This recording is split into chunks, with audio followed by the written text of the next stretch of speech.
النوع الثامن من أنواع الدوال، الدوال الكسرية. الدوال الكسرية هي دوال على شكل كسر بسطه ومقامه، يعني شكل مكون من بسط ومقام. بسطه ومقامه عبارة عن كثيرتي الحدود، وأحيانا يطلق عليها الدوال المقيسة. يطلق على الدوال الكسرية أحيانا الدوال المقيسة. على سبيل المثال الدالة fx يساوي x أس 3 ناقص 1 على x أس 4 زائد 2 x تربيع زائد 21. هذه تمثل دالة كسرية أو دالة مقيسة. أيضا f of x يساوي 2x زائد 1 على x تربيع زائد 3x زائد 2. هذه تمثل أيضا دالة كسرية أو دالة مقيسة لأنها مكونة من بسط ومقام على شكل كثيرة الحدود.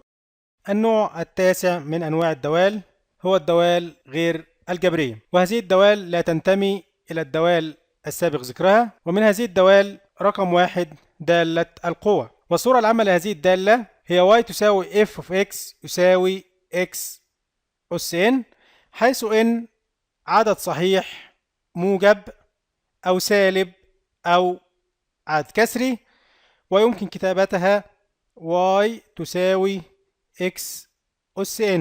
ومن أمثلة هذه الدالة y تساوي x أس 3 على 2، و y تساوي x أس سالب 3، و y تساوي x أس 2. النوع الثاني من أنواع الدوال غير الجبرية الدالة الأسية. الدالة الأسية من الدوال غير الجبرية، وذلك لأن المتغير المستقل في هذه الدالة يكون موجود في الأس. والدوال الأسية أيضا تعتبر من الدوال غير الخطية، ولكن يمكن تحويلها بسهولة إلى دوال خطية باستخدام اللوغاريتم. والصورة العامة لهذه الدالة هي f of x يساوي a أس x، حيث a لا تساوي 1 و a أكبر من 0. وتوجد حالة خاصة مشهورة من هذه الدالة تستخدم كثيرا في المجالات التطبيقية المختلفة، وهذه الحالة تأخذ شكل f of x يساوي e أس x، حيث e مقدار ثابت يساوي تقريبا 2718، و e تعتبر هي الأساس الطبيعي للوغاريتم، ونجد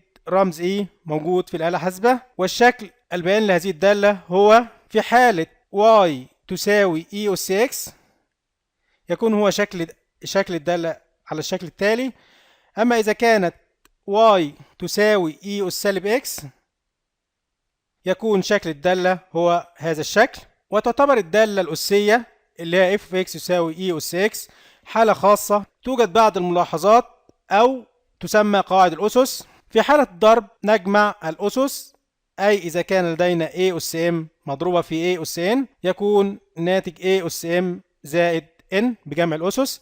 في حالة القسمة نطرح الأسس، أي a أس m على a أس n تساوي a أس m ناقص n طرح أس البسط من أس المقام. في حالة إذا كان لدينا am مرفوعة لأس n يكون الناتج a أس m في n. الجذر النوني ل a أس m يساوي a أس m على n. كما عندما نعوض عن x بواحد في الدالة الأسية نجد أن e أس 1 تساوي e، كما أن e أس سالب 1 تساوي 1 على e، و e أس 0 بواحد. النوع الثالث من الدوال الغير جبرية الدالة اللوغاريتمية. الدالة اللوغاريتمية هي من الدوال غير الجبرية أيضا، والشكل العام لهذه الدالة هو f of x يساوي log x الأساس a. ويلاحظ الآتي على الدالة اللوغاريتمية. أولا إذا كانت قيمة الأساس اللي هو a في الدالة اللوغاريتمية يساوي 10 تكتب f of x يساوي log 10 أو log x للأساس 10. اللوغاريتم في هذه الحالة يسمى باللوغاريتم العشري،